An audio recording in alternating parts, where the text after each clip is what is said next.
আসলে আমরা 5 ভাই ছিলাম তো। আমার বাবা আমাকে ছোটবেলা থেকেই সহ্য করতে পারতেন না, আমাকে ত্যায্যপুত্র করে দিয়েছে। কোথায় যাব বুঝতেছিলাম না। এরপর আমি সবকিছু তাকে বললাম। এরপর সে আমাকে বলল, আচ্ছা তুমি যদি চাও তাহলে আমি তোমার একটা কাজের ব্যবস্থা করে দিই। আমাদের বাসায় একটা ফুলের বাগান আছে, সেই বাগানটা যদি তুমি দেখাশোনা করতে পারো তাহলে তোমার খাওয়া দাওয়া সবকিছু আমাদের বাসাতেই, আর তোমাকে মাস গেলে আমি 20,000 করে টাকা দিব। এরপরে আমার হাতে যে পানির গ্লাসটা ছিল সেই গ্লাসটা পরে ভেঙে গেল। এরপর আমি বললাম যে আপনি আপনি কি মজা করতেছেন আমার সাথে? হ্যাঁ আসলে আমার খুব উপকার হবে, আমাকে আমাকে প্লিজ একটু ব্যবস্থা করে দেন।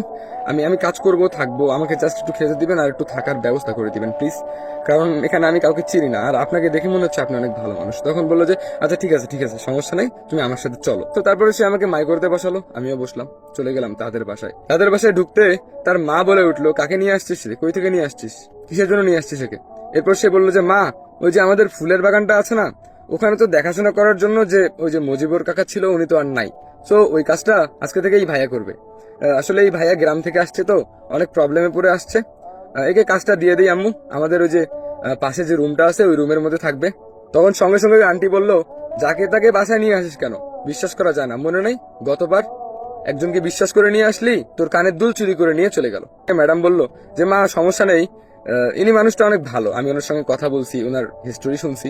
আসলে ওনার না কেউ নাই এই দুনিয়ার মধ্যে, তাই আমি ভেবেছি যে ওনার জন্য যদি একটা কাজের ব্যবস্থা করে দিই তাহলে হয়তো বা অনেক ভালো হবে।